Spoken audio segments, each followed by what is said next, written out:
کہ علامہ صاحب، علامہ طیب شاہ گیلانی صاحب سے گفتگو کرنا چاہتا ہوں. یہ معاشرتی برائیاں جتنی بھی ہیں، غیبت، چغلی، چوری، اگر یہ انفرادی سطح پہ ہوں تو بھی غلط ہے، اجتماعی سطح پہ ہو رہے ہوں اور سرکاری سطح پہ ہو رہی ہوں، پھر اس کو برائی ہی نہ سمجھا جائے تو پھر کیا کہیے؟ بسم اللہ الرحمن الرحیم. پہلے تو یہ طے کر لیں ہم کہ معاشرہ ویسے کسے کہتے ہیں.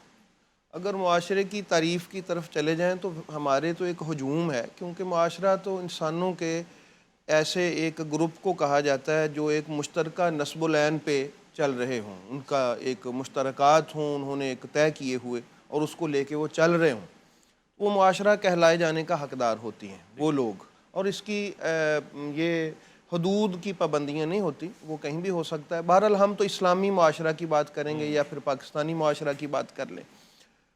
تو اس کے لیے سب جتنی بھی یہ بیماریاں ہیں، سوشل ایولز جو ہیں، جو بھی ہیں، ان کا جو سب سے پہلا محرک ہے اور جو محرکات ہیں ان میں سے جو اہم ہے وہ دین سے دوری ہے، قرآن سے اور رسول اللہ صلی اللہ علیہ وآلہ وسلم سے دوری ہے.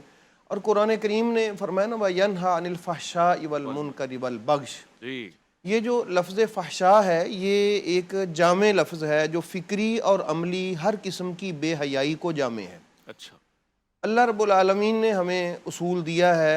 اب اگر وہ سرکاری اس کی سرپرستی گورنمنٹ کر رہی ہے کسی بھی برائی کی، یا والدین کر رہے ہیں، والدین اگر یا پھر اساتذہ کر رہے ہیں، یا کسی بھی سطح پہ اس کی سرپرستی ہو رہی ہے، تو وہ مجموعی طور پہ کہہ لیں یا انفرادی طور پہ وہ ملت کی تباہی اور بربادی کا سامان ہی ہو رہا ہے. اور اس کا بہترین حل تو یہی ہے کہ ہم قرآن کریم کی طرف رجوع کریں، اور اللہ پاک نے یہ جو ہمیں ارشاد فرمایا ہے اس پر ہم توجہ کریں. جو برائی ہے یہ شروع ہوتی ہے ارادے کی اور عقل کی کمزوری کی وجہ سے.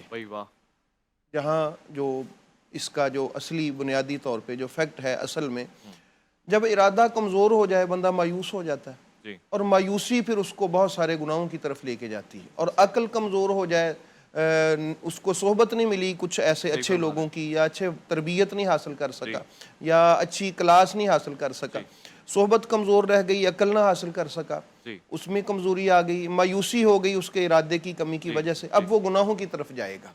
اس کا بہترین حل یہ ہے کہ والدین سب سے پہلے معاشرے کی جو تشکیل ہے وہ تو ایک گھر سے ہوگی. ٹھیک کہہ رہے ہیں. والدین توجہ دیں.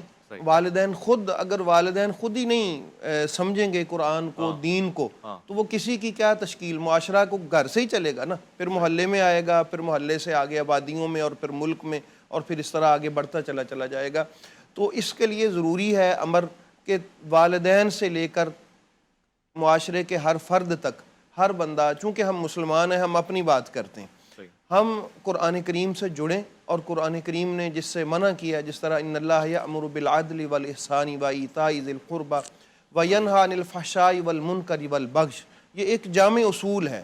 اور اس کا بہترین طریقہ اس کا جو ہے وہ عدل و انصاف ہے.